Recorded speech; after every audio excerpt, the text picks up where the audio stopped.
Imagine you are making 1,500 pesos per day. Kahit nasa abroad ka or OFW ka, this is not freelancing, this is not any traditional business. And I'm talking about selling ebooks or digital products. And again, I have a separate video that I created on how you're gonna do that kahit hindi ka naman writer, author, or even expert. But in this video, I created this specifically for OFWs na gusto nilang maybe magkaroon ng extra income or maybe mag-for good na sa Philippines. Later in this video, ikukwento ko sa iyo yung 10-year OFW experience ng father ko. That is why I'm sharing this video because this is very personal for me. You see, when selling digital products, you can sell it maybe for 400 or 500 pesos. Just sell 3 copies maybe a day and that will be an extra 1,500 pesos for you. But for now, sagutin muna natin one of the biggest question ng maraming OFW, ano naman ang laman ng ebook ko? What will be the topic? Hindi naman ako author, hindi naman ako expert, wala naman akong maybe degree or whatsoever. Think of it like a kitchen pantry. Diba? May mga ingredients ka dyan. Maybe may bigas, may itlog, maybe may hotdog, and all that. Na araw-araw mo nakikita, and yet you feel na parang there's really nothing special, but if you really be creative, you can come up with all those things. So think of it that way. Okay? Pagka kinumbine mo yung mga life experiences mo, professional experiences mo, as an OFW, you can come up with a product that you can sell again and again and again. Which is one of the biggest and one of the best thing about this digital product is you have to create the product only once. And with ChatGPT and AI, you can literally have your own digital product in as little as 15 minutes na pwede mong nang ibenta again and again and again. So again, you don't have to be an expert. You just need to be 2 to 3 steps ahead ng mga tutulungan mo. In this world, hindi naman mga expert na or mga experience na yung tutulungan natin. Generally, we just want to help yung mga bago pa lang to whatever topic or hobbies or skills.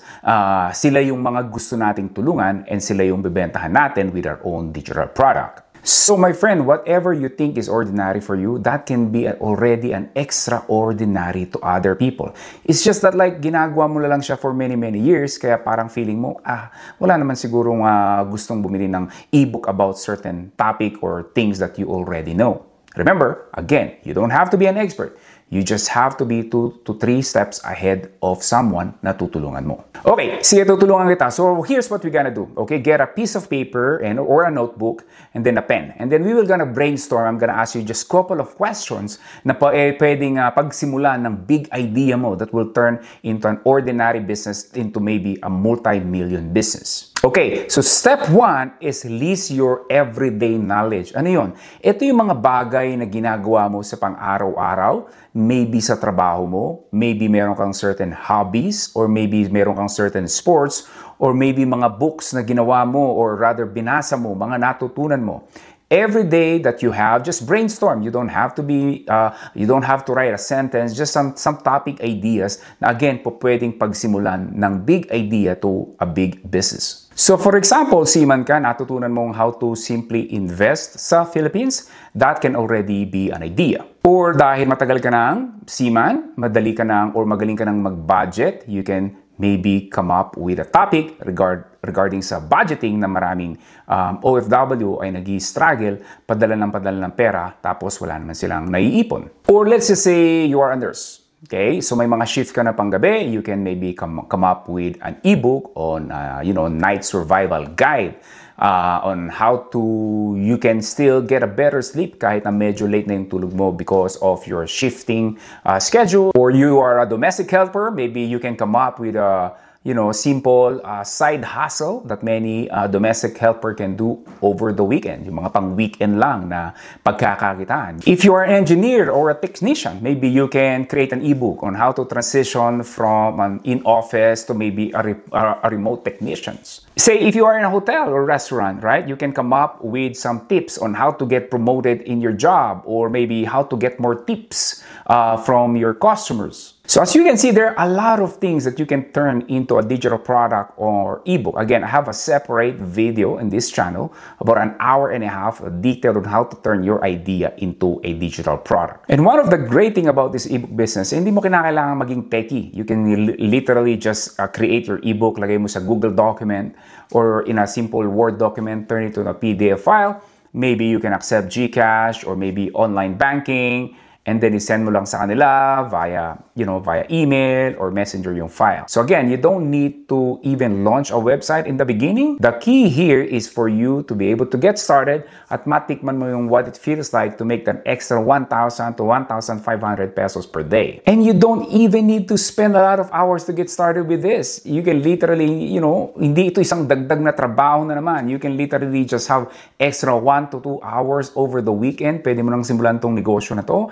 And then as you start to make more money, maybe you can outsource some of the work, grow your business para pag-uwi mo again sa Philippines, meron kang isang solid na business na mapagkakakitaan. So in our step 1, by now, medyo may ilang mga ideas ka na naiisip. Okay? Again, you don't have to get it perfectly in the beginning. That's okay. Nagsisimula pa lamang tayo. But then, step 2, punta na tayo. Sa step 2, think of any problems that you have encountered at nasolusyonan mo or nagawan mo siya ng paraan. It could be a relationship problem, right? Na maaring, yung marriage mo nagkaroon ng issue dahil medyo malayo ka kay Mr. or kay Mrs.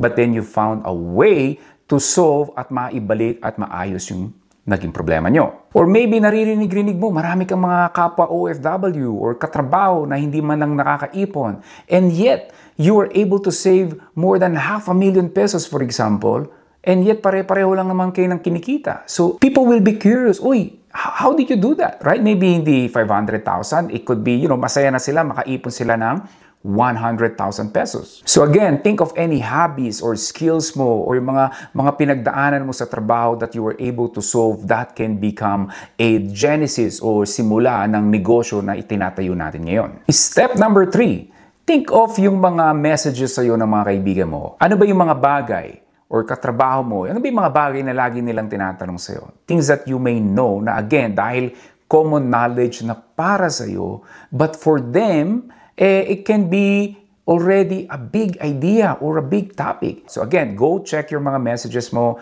text messages mo, messenger or email. Think of anything advice or anything na tips na hinihingi nila from you. Now from there, okay, you might have multiple topics that you have in mind. Pili ka lang nung isang bagay that you feel na kung halimbawa ay magkakapit tayong dalawa or isang kaibigan mo, katrabaho mo, and they gonna ask you about certain topic. Ano yung topic among all those nasa listahan na hindi mo naman kinakailangan na magkaroon ng thorough research to get started? Now again, you don't have to be an expert. Think of it like yung ginagawa natin is just a beginner's guide. So you don't have to be, kung gusto mo magturo ng investing, kinakailangan ka merong billion pesos worth of investment. Well, hindi naman. It could be as simple on how to set up an investment account, right? Ano bang magandang investment to begin with?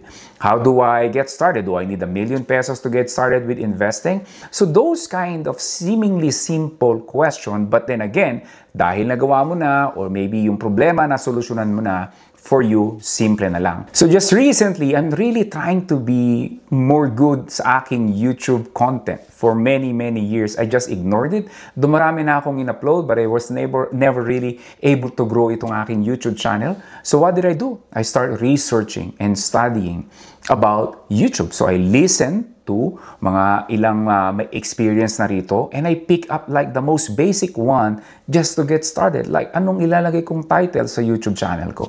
Anong description? How long the video should be? Natutunan ko na meron palang YouTube Studio that I can check yung statistics sa mga past videos ko para malaman ko what's working and what's not. How can I come up with a hook for my video? And all those again, for many content creators na ginagawa na nila for many years, they may not see themselves as an expert, pero dahil sa dami na ng videos ang ginawa nila, it is something, an idea na matututunan ko that I'm willing to pay for that. So lastly, sa ating step 5, ito yung tinatawag kong clarity sentence framework. Again, I have a separate video dito sa channel ko on how to come up with a clarity sentence framework. But basically, napakasimple lang naman ito.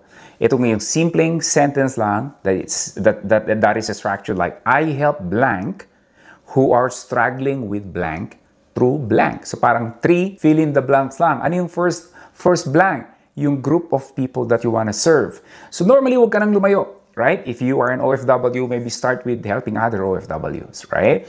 If you are a father, maybe start there. Kung mahilig ka bang mag-basketball or maybe fit ka ba na 40-year-old, right? You can start there. Huwag ka nang lumayo, huwag ka nang magpunta sa ibang market. Just go look around you, right? So ako, I was a Christian when I started in this business. Naturally, I look into the Christian market. Ano ba yung mga topic or ideas na pwede kong ebook or turn into an info product or a digital product. So again, yung formula natin is I help blank who are struggling with blank.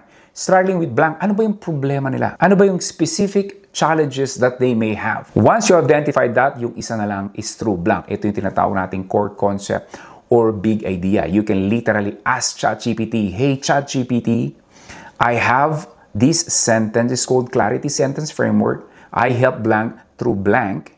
I need a big idea or core concept for the ebook that I am creating. And then Viola, ChatGPT will give you different ideas or topic para yung product mo magiging kakaiba. Because I believe one of the questions that you may have, Sir John, may mga YouTube na, may mga Google na, may mga different expert pa on a different industry. How do I separate myself from the competition? The core concept that I just gave you, something that you're gonna feed kay ChatGPT, will separate yourself from the competition.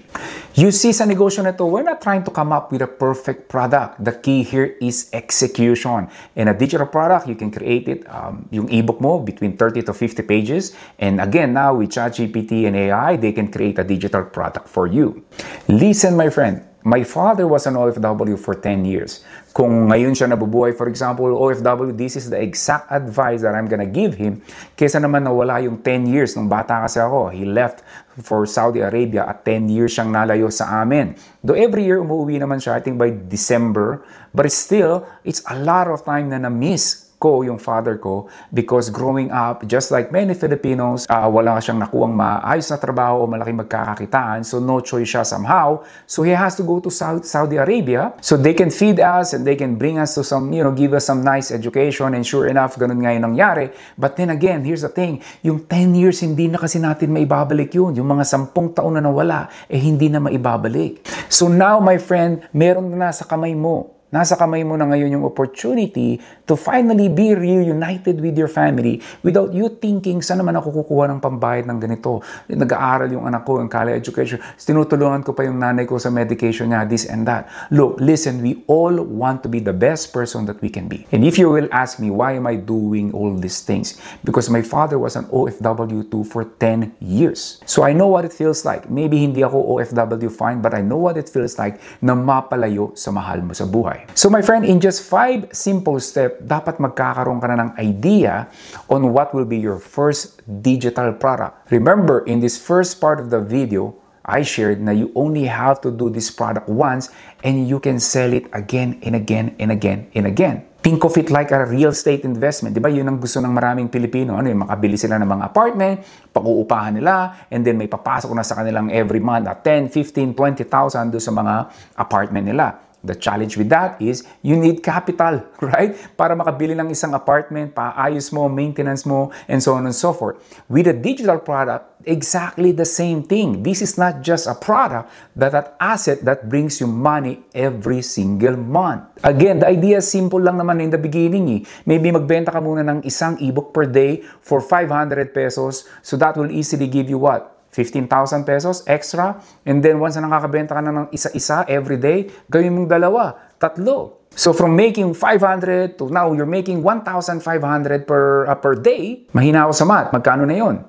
45,000 pesos per month. And then from there, pagka solid na yung pasok ng pera, then you can decide, maybe I should grow this business even more, and then maybe pwede na akong umuwi sa Philippines. Now, let's just say meron ka ng ebook with the help of ChatGPT and AI. Again, this is just about 30 to 50 pages on how to step-by-step guide kung ano man yung topic na napili mo. I believe one of the question na maaaring tanong mo next, okay, once I have the product, how do I sell this? Very good question. Well, what I tell to my students is this. Kung bago ka pa lang, for example, you decided to become a real estate agent, or gusto mong magbenta ng life insurance, for example. Saan ka unang magbibenta? Or sino yung mga taong una mong i-approach? Social media. And basically, it's the same thing. That's where you should start, right? So you want to help other OFWs. Okay, maybe may group, Facebook group kayo dyan, may community kayo dyan. You can approach these groups. Hey, you might be interested on how to, XYZ, whatever topic that you have in mind. You can get started with it.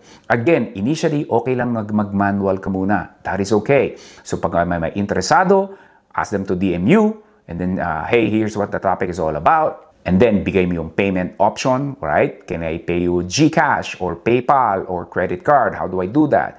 Manual muna. And again, that's okay because ang maganda sa negosyo na to is you can test your idea in the beginning.